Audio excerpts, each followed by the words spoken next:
I am backstage with Silicon Valley royalty, the guys from SV Angel, David Lee and Ron Conway. Welcome to the couch, guys. Thank you. A pleasure to be on the couch. This is interesting. Mike Arrington, good friends with both of you, investor in your fund. He's more of a bulldog on stage with the two of you than anyone else. That was essentially breaking your fun news for you. Yes. Our lawyers will be thrilled. So maybe this is your last disrupt. Maybe your lawyers won't let you come back. Exactly. Yeah. Well, the lawyers aren't that powerful. No one tells you what to do anymore, do they, Ron? Well, you're beyond that. Not lawyers. Not the lawyers, anyway. Let's talk about the findings of this survey. Now, to me, the most interesting thing that came out of it is the tension between being young matters and experience matters. I mean, ideally, the reason you want to have these young guys is they're willing to really put a lot into these companies, not sell early on, go for the big home run. How can they do that and start multiple companies by the time they're in their mid-20s? How do you rationalize that tension? They got to start when they're 18. I mean, do like paper routes count here? I think so. I mean, you would hear like Alex Rampell, who's the CEO of TrialPay. He had a business in college.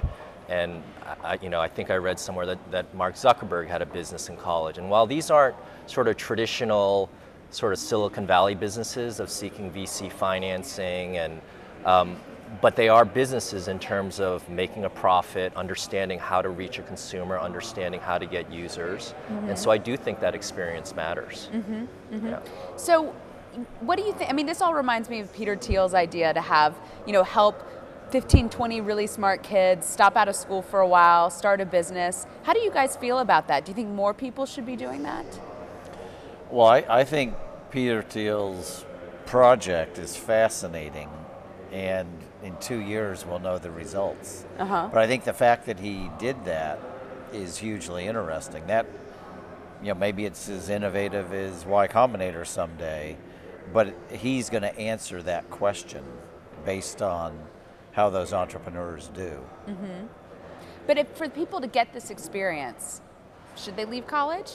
Can you get the experience while you're in college? You have sons, would you want them to drop out of college and start companies? I wouldn't mind if they had the right idea. Right. I'm a big believer in on-the-job training. Mm-hmm. Yeah.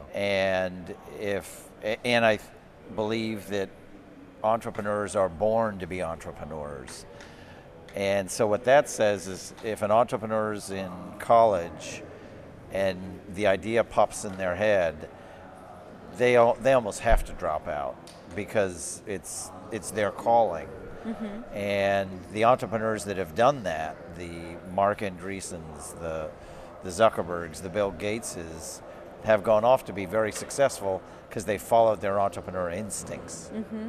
Mm-hmm. And I would also say that probably the tension is really there for consumer internet companies and consumer media companies, where I do think youth is an advantage, but there are sectors, whether it be enterprise or advertising, where I think in a lot of ways you would prefer the older founder, somebody who has a Rolodex. I mean, look, right. I don't know how old Mark Benioff was when he sold Salesforce, but he was somebody who was a seasoned executive and went off and started Salesforce. So right. It is, I think it is industry specific, right. Some of these findings. No, I think the tension with these young founders is, not everyone is going to be Mark Zuckerberg, not everyone's going to be Bill Gates. Right now we're in a period in Silicon Valley where it's incredibly easy to start a company. There's a lot of glamour around it. A lot of the entrepreneurs that I know are really frustrated because they feel like they can't hire someone who's born to be a CTO because that person is starting a company that may or may not go anywhere. I'm sure you guys hear a lot of this grousing in the Valley too. What is your thought on sort of the good and the bad for the ecosystem of that? Well, I think it's really good for the ecosystem because I think Silicon Valley and New York are spawning even more important companies and more of them, because the internet watershed is not over yet. It's still early days. So the more companies that are being founded, the better. Mm-hmm. And we have the ecosystem for it. Recruiting is a big issue. Mm-hmm. Is it as worse than it was in the late 90s, worse than you've ever seen it, not as bad? How would you calibrate it? Well, I was around in 1994 through the year 2000, And I would say we're at 70, the 70 percentile of a recruiting crisis, where it really does hold the company back. It's holding companies back now the way it did back in '98, and I think it's going to get worse. I think it's going to get as bad as 1998. That's why we need the HB1 visa. Yeah. When I moved to Silicon Valley in 1999, I remember people were like driving by soccer fields and saying, "Hey, does anybody want a job?" I mean, it was so bad. It was so bad. So we're not there yet. We're at 75%, and that's, I guess, 90%, 99%. What do you think, David, about sort of how easy it is to start a company? I mean, you guys, Y Combinator, all of these things have really been these innovative processes for taking away barriers that might have held people back. Sometimes are those barriers good to have in the system? Yeah, I think that's right. I mean, Ron has always said, and I agree, that anybody who has the guts to start a business should be given that chance. And but that doesn't mean that everybody should be given the chance to build a business. So, for example, with Start Fund, it's important to remember that it's quote unquote only 150,000, and so it's not enough to take you 1 year. It might be for some founders, but you really need to build a company still. And so, so we feel that, hey, there are lesser evils than a lot of really bright, talented engineers who want to give it a shot, and we fund them to do that. And certainly, though, recruiting is probably you know, a cost, if you will. But as Ron said, it's hopefully it's not at the crisis mode just yet. Just yet. Yeah. You know, last week, very exciting news in Silicon Valley, LinkedIn's IPO. I think for me that really underscored something. We get so fixated with all these new things launching, and we tend not to focus on how hard it is to build a really big business. And you know, people were saying this stock is popping, it's overvalued, it's a bubble. I mean, you know, you guys know, anyone in the Valley knows how much work Reed and his investors and his founders put into just slogging away. I mean, one of the only of that early wave of social media companies to still survive. Can you guys talk a little bit, I guess, about advice for kind of these bright-eyed entrepreneurs coming here who want to start a company, and you know, what it really takes to kind of get to that finish line that Reed and his team just hit? Well, what I think they can learn from Reid Hoffman, and I talked about it earlier on the panel, is slow brew your company. You can't rush success. You can't rush consumer adoption. And I think the lesson that Reid Hoffman is teaching entrepreneurs is that starting a company is not easy, but if you're patient and persistent and follow the vision, guess what? It will happen. Right. And it does take 5 or 10 years. You know, Facebook is 7 years old. Right. Twitter's already 5 years old. You have to be patient. This is not, there's no quick hits.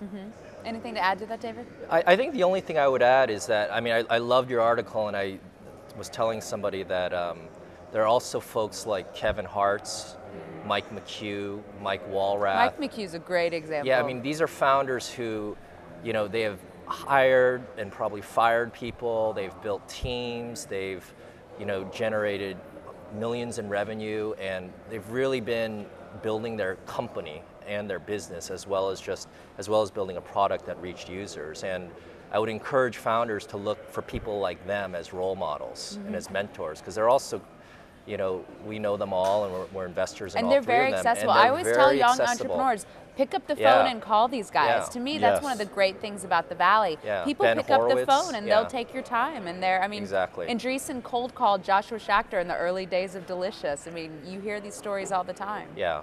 So I would certainly, I mean, I thought that was great, because it illustrated that this can be a long slog, and it can be a 7 to 8 year process. And you need help. And you need help. So last question, the idea of an angel sort of continually is getting pulled and twisted in Silicon Valley, to the point at which now I'm seeing a lot of angels are investing in secondary stocks and, buying shares of Facebook at, a $50 billion valuation plus, and, they're certainly not working with the company. That's not by any stretch a seed round.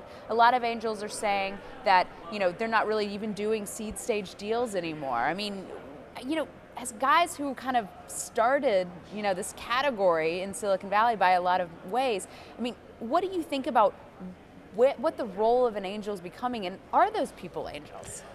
Those people are definitely not angels. So they're globbing onto the term, but they are definitely not angel investors. Angel investors are investors who invest at the seed stage, when it's 2 or 3 entrepreneurs, when it's the riskiest and the most exciting and the most interesting.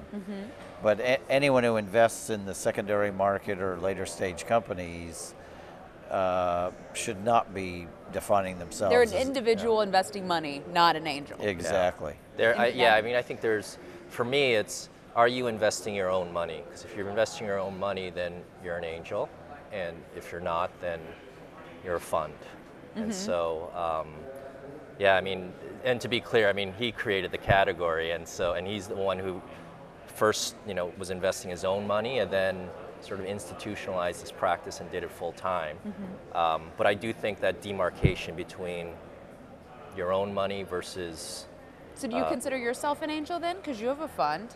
Yeah, probably. We just say we're a tech fund. We focus on early stage investments, angel-like investments. I know it sounds like I'm parsing words. Yeah. But our sweet spot is the 50 to 150,000 investment in the sort of the proverbial 2 guys in a garage. But yeah, you're right, because we have limited partners. I don't really call it myself an angel. Right. Yeah. For historical value, I actually think the very first angel investor in Silicon Valley anyway was a gentleman by the name of Hans Severns, who founded the Band of Angels. And I actually joined the Band of Angels probably in 1990. I mean, it was a long time ago. And I had already dabbled a little bit in angel investing myself, but this guy Hans Severns with the Band of Angels was the first one to kind of institutionalize it, so to speak. Because my wife actually said to me this weekend, "So you invented angel investing?" I said, "No, I didn't You invent were a it. pioneer. I think I might have made it more Made it sexy. of a household, more of a household term or something, because I think people see the sense of satisfaction you can get out of angel investing. Right. And now there's lots of them, and the more the merrier, because there's a lot more entrepreneurs. Right. Well, thank you guys so much for joining us. Thank you for your and time. thanks for the fascinating data. We'll be interested to see more parent-teacher conferences you're holding at your Yes. church. Yes.